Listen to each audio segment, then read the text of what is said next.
There's a chemical inside your brain right now that is more addictive than cocaine. Scientists have measured it, neuroscientists have mapped it, and every single person watching this video has been completely destroyed by it at least once in their life. It's not a drug you bought. It's not something you chose. Your brain manufactured it, and then, without asking your permission, it handed the controls of your entire life over to another human being. We call it love. But here's what nobody tells you. Love is not what you think it is.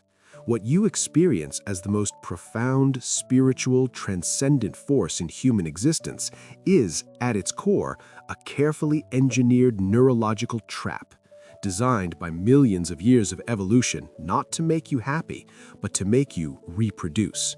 And once you understand how that trap was built, you will never see your relationships the same way again. This is the psychology of love, and it goes much, much deeper than roses and candlelight. Let's start at the beginning, the moment it happens, the moment you see someone and something shifts inside you. Psychologists call this limerence. It was first described by psychologist Dorothy Tenoff in 1979 after she interviewed over 500 people about their romantic experiences. What she found was disturbing in the best possible way. Limerence is not love. It is the obsessive, involuntary state of intense romantic desire for another person, a state so powerful it alters your perception of reality. The person you are infatuated with becomes in your mind perfect, flawless, uniquely suited for you. Every small gesture they make carries enormous meaning. A text message can ruin your entire day or make it extraordinary. Sound familiar? Here is what is actually happening in your brain during this phase. 3 systems activate simultaneously, and together they create the most powerful psychological experience a human being can have. The first system is dopamine. When you are falling for someone, your brain's reward circuit floods with dopamine, the same neurotransmitter activated by cocaine, gambling, and sugar. Every interaction with this person becomes a hit. Every text, every glance, every accidental touch. Your brain starts craving the next dose. This is why new love feels like electricity, why you can't sleep, why you replay conversations in your head at 2 in the morning instead of resting. You are, biologically speaking, an addict, and your drug has a face.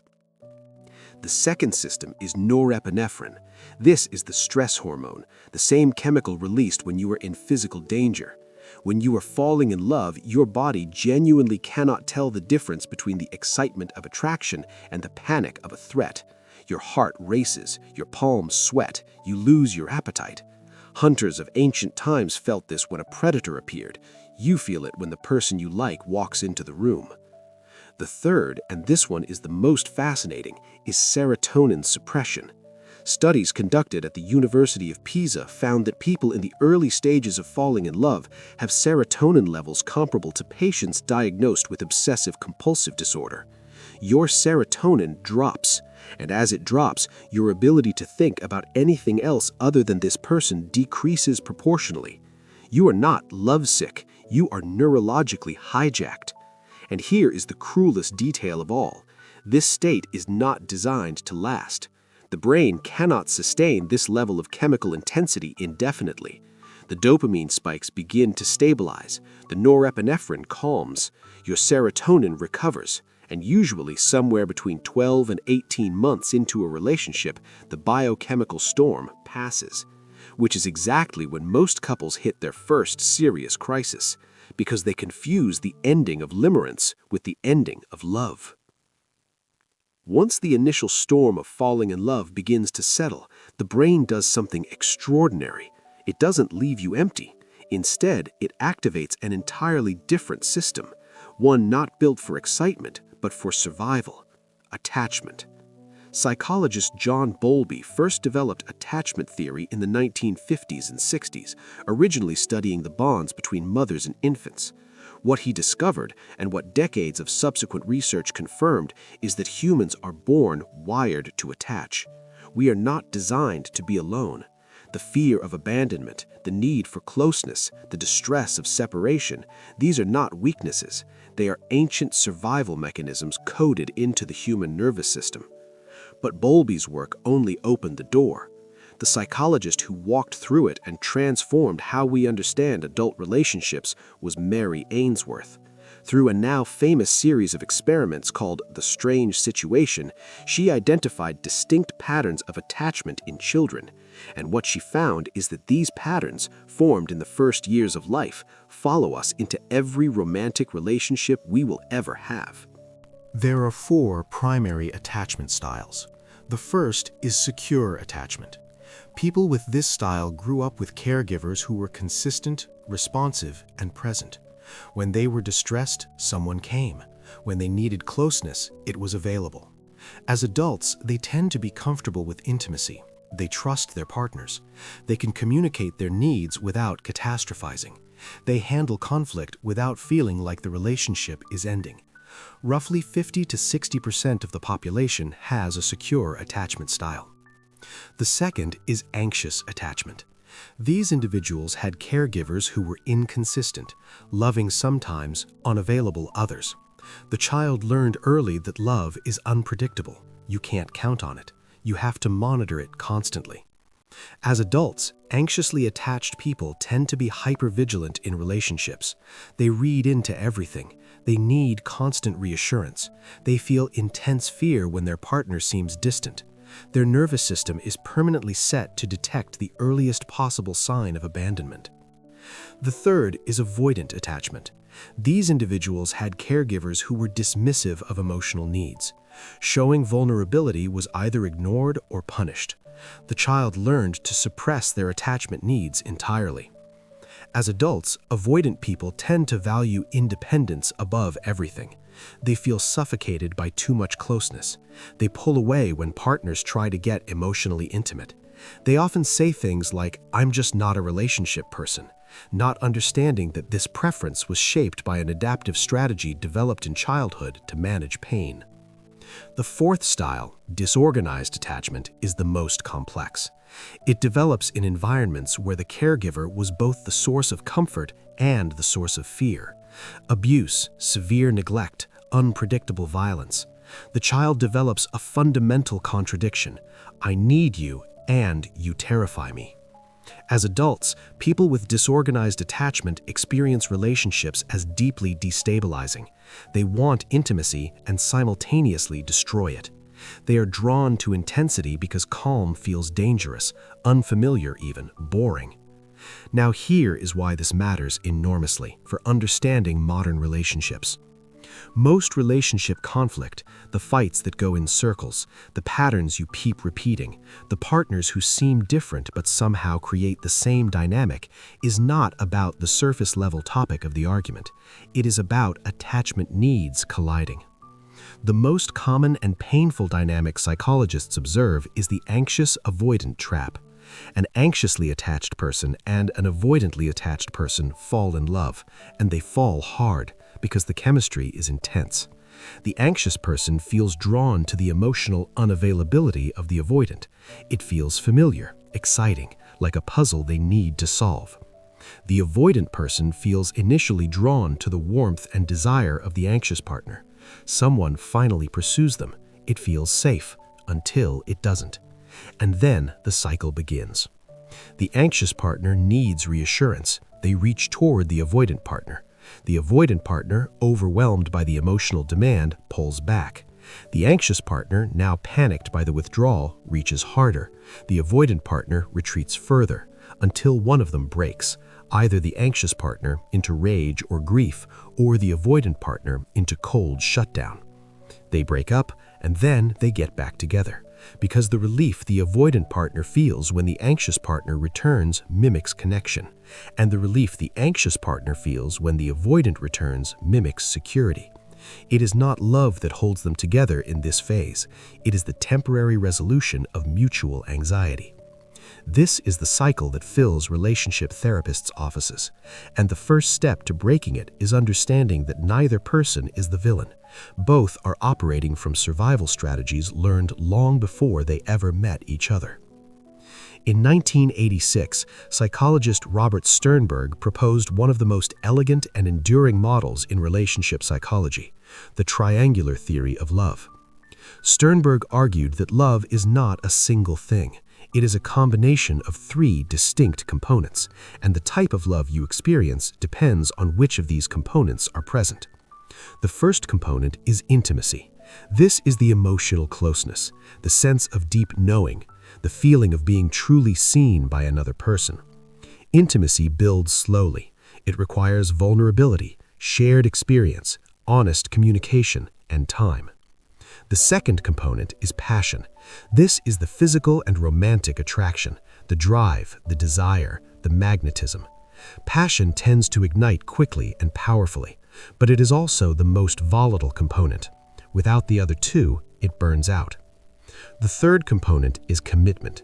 This is the decision to love and the sustained choice to maintain that love over time. Commitment is the least romantic sounding of the three, but it is, arguably, the most powerful, because commitment is what survives when passion has leveled and intimacy is being tested. Sternberg mapped out all the combinations. Passion alone without intimacy or commitment is infatuation. Intimacy alone without passion or commitment is friendship. Commitment alone without intimacy or passion is what he calls empty love, the hollow shell of a relationship that has outlasted its substance. The combination of all three, intimacy, passion, and commitment, is what Sternberg called consummate love, the complete form, the one most people are searching for. And here is the honest, unsettling part. Consummate love is not a destination you arrive at. It is a dynamic equilibrium you maintain. All three components require active attention and cultivation. A relationship that was once consummate can lose its passion, can lose its intimacy, can deteriorate into commitment alone or collapse entirely. Love, in Sternberg's framework, is not something that happens to you. It is something you choose to build and maintain every day against the natural forces of familiarity, stress, and time. Let's talk about something that makes most people deeply uncomfortable. You did not fall in love with your partner by accident. You chose them, or more precisely, your unconscious mind chose them because they matched a very specific internal blueprint that was created in your earliest experiences of love and attachment. Psychoanalyst Harville Hendricks developed a concept called imago theory. The word imago is Latin for image.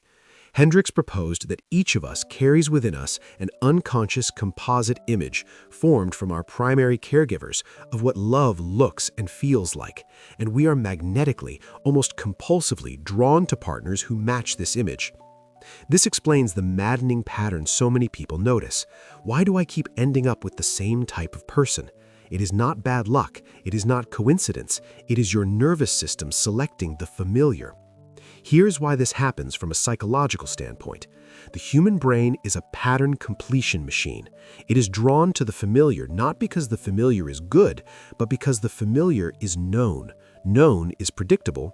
Predictable feels safe, even when the pattern it predicts is painful. There's a concept in psychology called the repetition compulsion, first described by Freud and later expanded by developmental psychologists. It describes our unconscious tendency to recreate emotional dynamics from childhood, particularly unresolved, painful ones, in our adult relationships. Not to torture ourselves, but because some part of us believes that this time we will get it right. This time we will finally get the love that was withheld. It doesn't work that way. But understanding why we are drawn to certain people, understanding the blueprint, is the beginning of being able to make more conscious choices. There is also research that goes in a completely different direction, the role of biological compatibility in partner selection. Klaus Wedekind's famous sweaty t-shirt study from the University of Bern found that women rated men's t-shirts as most attractive when the men had immune system genes, specifically MHC genes, that were different from their own. The implication is remarkable. We can literally smell genetic compatibility. We are unconsciously attracted to people whose immune systems complement ours, presumably because offspring of such a pairing would inherit broader immune protection. Even more striking, this effect disappears in women who are taking hormonal birth control. The synthetic hormones appear to confuse or override this biological signal, leading some researchers to speculate that hormonal contraception may influence who women are attracted to at a biological level. Love, it turns out, has a chemistry that predates our feelings by millions of years. You already know this feeling. Maybe you are feeling it right now. The ending of love is not a metaphor. It is a physiological event. When researchers at Columbia University placed recently heartbroken participants in fMRI scanner and showed them photos of their ex-partners, they found something unexpected. The areas of the brain activated by the pain of rejection were the same areas activated by physical pain. Not similar areas, not adjacent areas, the same areas. Social pain and physical pain share a neural pathway. This is why people describe heartbreak as physical, as a weight in the chest, an ache in the stomach, an inability to breathe properly. It is not poetry. The brain processes the loss of a romantic partner in the same category as bodily injury. There is more. Research by psychologist Ethan Kross at the University of Michigan found that when people experience social rejection, the brain releases natural opioids in response, the same internal painkillers it deploys when you break a bone.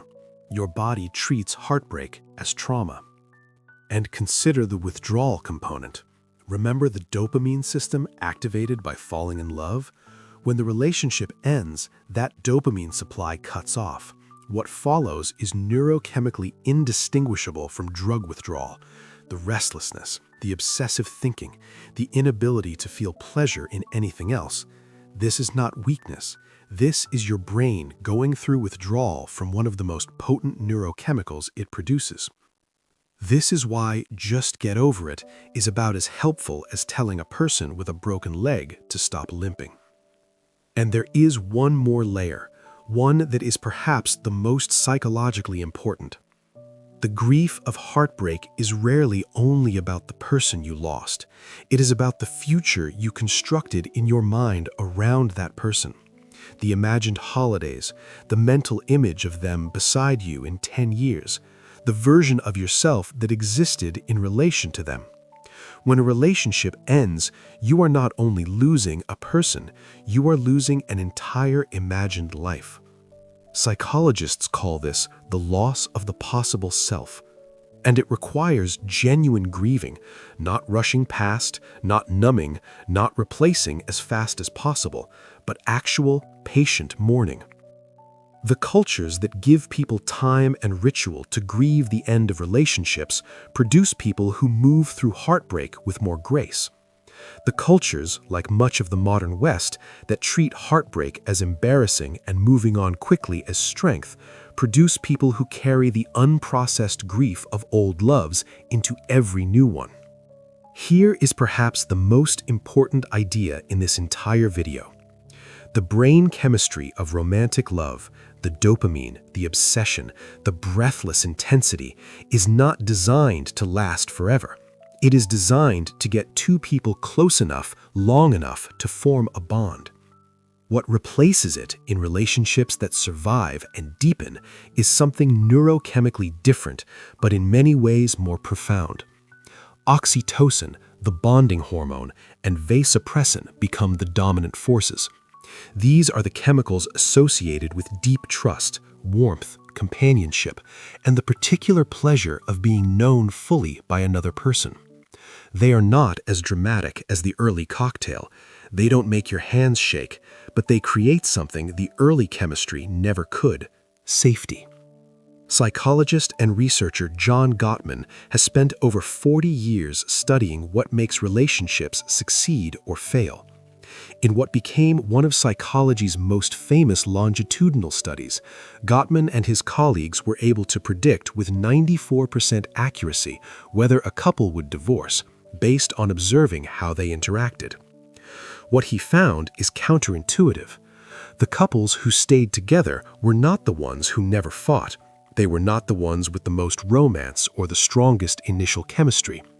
They were the ones who maintained what Gottman called a positive sentiment override, a fundamental reservoir of goodwill toward their partner that allowed them to interpret ambiguous behavior charitably, to repair after conflict, and to remain emotionally connected even during disagreement.